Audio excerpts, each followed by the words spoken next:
আল্লাহ দে দে পাল তুলে দে, ও মাঝি হেলা করিস না। দে দে পাল তুলে দে, ও মাঝি হেলা করিস না। একবার ছেড়ে দে নৌকা মাঝি যাব মদিনায়। একবার ছেড়ে দে নৌকা মাঝি যাব মদিনায়।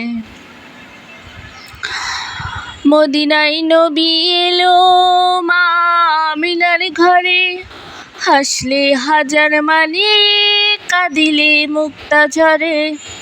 মদিনায় নবী এলো মা আমিনার ঘরে, হাসলে হাজার মানে কাঁদিলে মুক্তা ঝরে।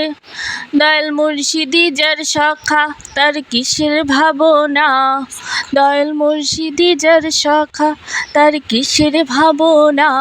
আমার হৃদয় মাঝে কাবা নয়নে মদিনা।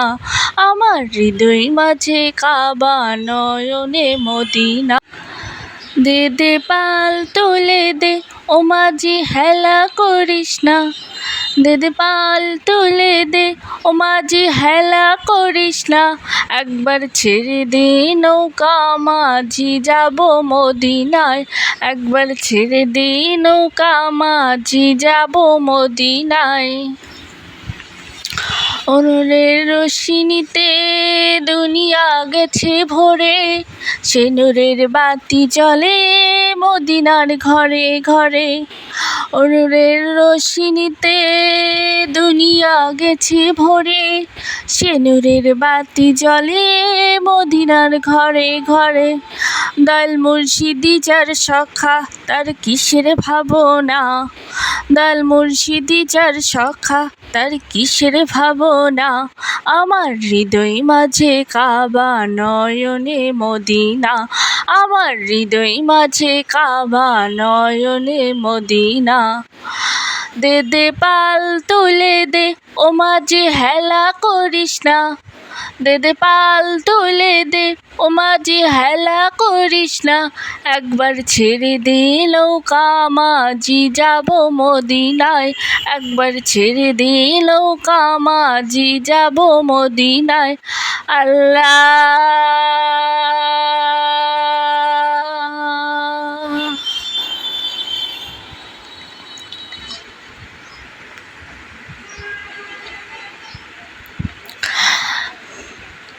ওরে কেমন করে ঘুমাও তুমি,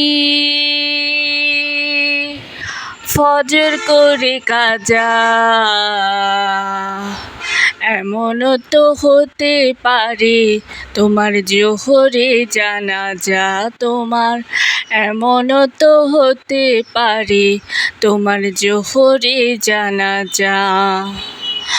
মুসলিম হলেই জন্ম নেয় না মুসলমানের ঘরে, কাফের মুমিন তফাৎটা হয় সালাদের উপরে। হে মানুষ নামাজের উপরে। মুসলিম হলেই জন্ম নেয় না মুসলমানের ঘরে, কাফের মুমিন তফাৎটা হয় সালাদের উপরে। হে মানুষ নামাজের উপরে। এই জীবনে নামাজ তোমার হয় না কবু কাজা। এই জীবনে নামাজ তোমার হয় না কবু কাজা। এমনও তো হতে পারে তোমার জোহরে জানাজা তোমার। এমনও তো হতে পারে তোমার জোহরে জানাজা। আসসালামু আলাইকুম রহমতুল্লাহি ওয়া বারাকাতুহু।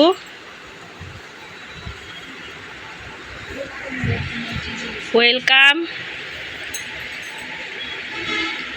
টিজে রেসিপি ব্লগস মাই চ্যানেলে।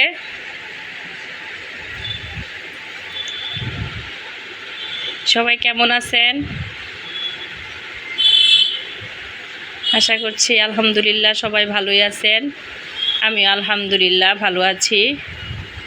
আমার বাসার সবাই আলহামদুলিল্লাহ ভালো আছে। তো এতক্ষণ আজকে একটু আমি কাজ করলাম আর একটু গান শুনলেন। গানটা কেমন লাগছে অবশ্যই কমেন্টসে জানাবেন। তারপর গানটা কে গেয়েছে তারপর কমেন্টসে জানানোর পর পরের ভিডিওতে পরিচয় দিব যে গান গেয়েছে, যে দেখি আপনাদের কাছে কেমন লাগলো গানটা। তো এই তো আজকে একটু একদম ঘরোয়া পদ্ধতিতে একটু চিকেন পাকোড়া করে নিব, সেটাই আপনাদের সাথে শেয়ার করলাম। এই তো চিকেনটাকে কেটে ধুয়ে পরিষ্কার করে এতক্ষণ অবশ্যই দেখলেন সব কিছু থেতো করে, তারপর এখন এই তো সব মশলার গুঁড়াগুলো দিয়ে বেসন চাউলের গুঁড়া অ্যাড করে দিলাম। একদম ঝটপট কম সময়ে একদম মুখরোচক একটা দিয়ে দিলাম একটু ময়দা, সাথে ঝটপট একটা একদম ক্রিস্পি একটা চিকেন পাকোড়া তৈরি করে নিলাম। আলহামদুলিল্লাহ, আল্লাহর নেয়ামত, খেতে অনেক মজা হয়েছে। সাথে এখন আবার জিরার গুঁড়া অ্যাড করে দিলাম। তো ভিডিওটা একটা লাইক দিয়ে ভিডিওটা কন্টিনিউ করবেন, কেউ স্কিপ করবেন না আশা করছি। স্কিপ করে দেখলে আসলে ভিডিওর মজাটা পুরাটা নেওয়া যায় না। উল্টাপাল্টা এলোমেলো যাই আছে ভিডিওতে, এই উল্টাপাল্টা এলোমেলো ভালো মন্দ সোজা বাঁকা পুরাটা দেখতে গেলে ভিডিওটা স্কিপ না করেই দেখতে হয়। কারণ আমি যখনই যার ভিডিও দেখি আমি পুরাটাই দেখি, কারণ আমার যে দেখতেই যখন আসি ওয়াইফাই এমবি খরচ করে, তাহলে আর টেনে টেনে দেখার দরকার কি, পুরাটাই দেখি।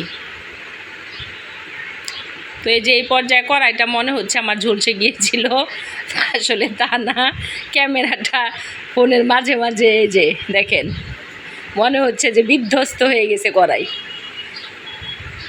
ফোনের ক্যামেরা মাঝে মাঝে এরকম বিধ্বস্ততার পরিচয় দেয়। এজন্য ভালো করে ফোনটা অবশ্যই এটা দিয়ে করে ভালো করে যে নতুন কাজ করতেছি তো, যে জন্য এরকম করার দরকার আছে, তাহলে একটু দর্শক মজা পাবে। এজন্য ফোনও বুঝে ব্যাপারটা। এই যে দেখেন ফোনে আমাকে কিভাবে ঘোরাঘুরি করাচ্ছে, দেখেন হাত এখানে নিয়ে আটকে দিচ্ছে, ওখানে নিয়ে আটকে দিচ্ছে। এটা অবশ্য আমার কাজের দোষ না, এটা আমার ফোনে ক্যামেরায় মাঝে মাঝে আমাকে এরকম করে। তো এই তো দেখেন ফোনের ক্যামেরার ডিস্টার্বের কারণে আসলে পাকোড়ার যে আসল লুকটা সেটা দেখাতে পারলাম না আপনাদেরকে, দুঃখিত। তবে আমার এই সাদা মাঠা পাকোড়াটা অবশ্যই আপনারা বাসায় ট্রাই করবেন, ইনশাল্লাহ খেয়ে দেখবেন অবশ্যই ভালো লাগে, একদম ঘরোয়া উপকরণ দিয়ে। তো এই তো পাকোড়াগুলো ভেজে শেষ করে ফেললাম। সাথে এই পাকোড়াটা অবশ্য দুপুরে 12টায় খাওয়ার জন্য করেছিলাম। তো এই যে ভর্তাটা অবশ্য সকালে করা হয়েছিল, ওইটাও আর কি ক্যামেরার সামনে দিয়ে দিলাম। সাথে ডাউল ছিল, আর পাকোড়াটা দুপুরবেলা 12টায় খাওয়ার জন্য করেছিলাম, সেটাই করলাম। তো এই তো সাথে আরও কি কি আজকে রান্না করেছি, সাথেই থাকবেন, দেখতে থাকুন।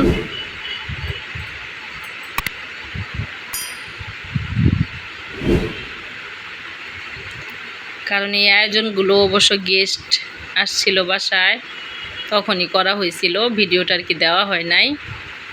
তো এই জন্য সব মিলে আজকে আর কি পরে ভিডিওটা দিয়ে দিলাম। তো এখন একটু পোলাও রান্না করে নিব। আজকে পেঁয়াজ কুচি ছাড়া এই পোলাওটা রান্না করব, বেরেস্তা পোলাও।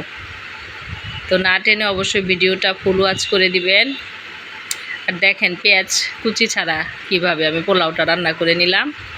পেঁয়াজ কুচি ছাড়া যদি পোলাও রান্না না করে থাকেন তবে করে দেখবেন, অনেক ভালো লাগে। উপরে পরে বেরেস্তা দিয়ে দিবেন। তো কীভাবে আমি রান্না করলাম পেঁয়াজ কুচি ছাড়া সেটাই আপনাদের সাথে শেয়ার করছি।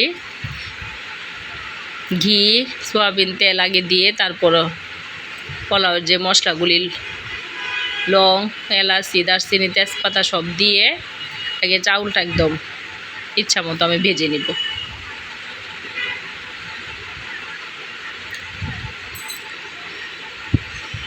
তারপরে দিয়ে দিলাম পেঁয়াজ বাটা আর আদা বাটা।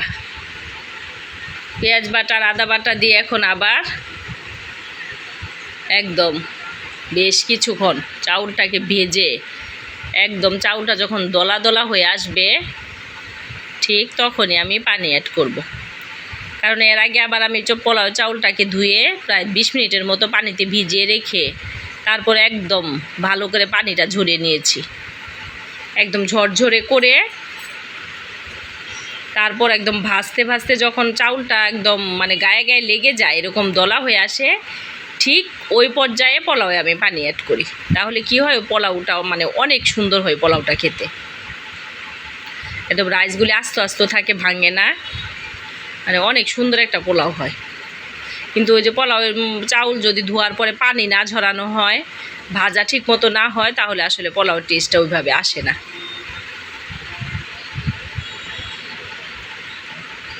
তো এই তো এখন পরিমাণ মতো পানি, তারপর সাথে দিয়ে দেব দুধ।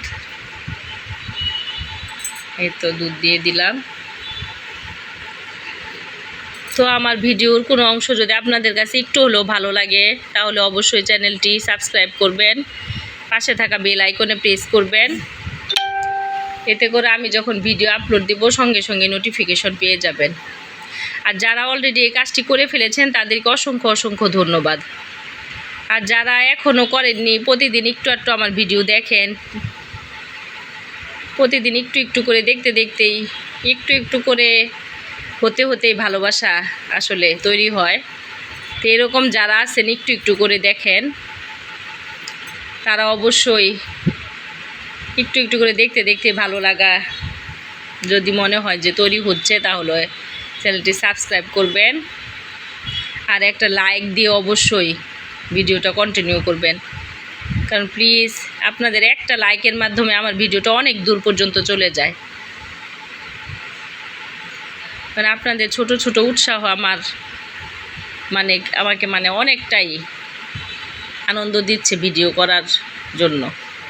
যখনই আপনাদের উৎসাহ কমে যায় তখন আমারও ভিডিও করার আগ্রহ একেবারেই কমে যায়। তো এই তো দেখলেন পানিটা কিছুটা টেনে আসার পর কেওড়া জল, কিশমিশ, আলু বুখারা দিয়ে দিলাম। এখন এই যে দমে দিব, আবার কিছুটা ঘি অ্যাড করে দিলাম উপরে দিয়ে এখন প্রায় 10-15 মিনিটের মতো এটাকে আমি দমে রেখে দিব।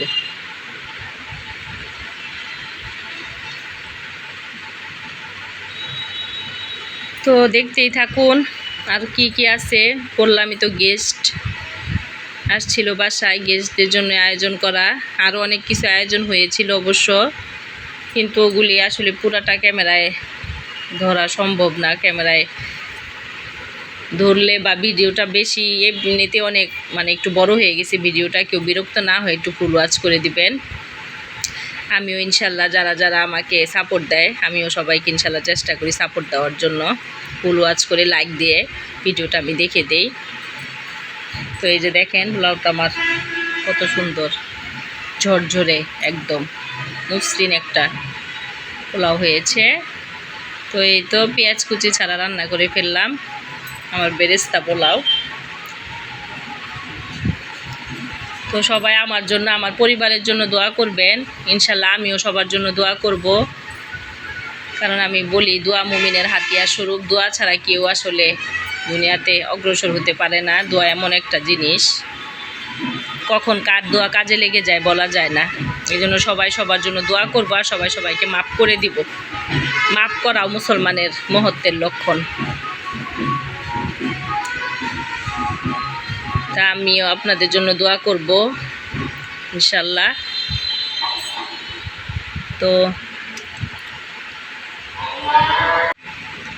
তো তো এই তো কী কী রান্না করলাম দেখে নিন। তো কথার মধ্যে অনেক ভুল ত্রুটি আছে, অবশ্যই ভুল ত্রুটি ক্ষমা সুন্দর দৃষ্টিতে দেখবেন।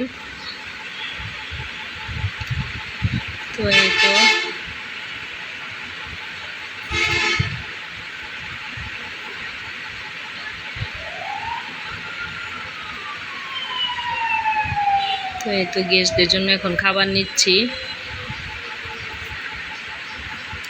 কারো আইটেম ইনশাল্লাহ ছিল, কিন্তু সব আসলে ক্যামেরায় ধারণ করতে পারিনি।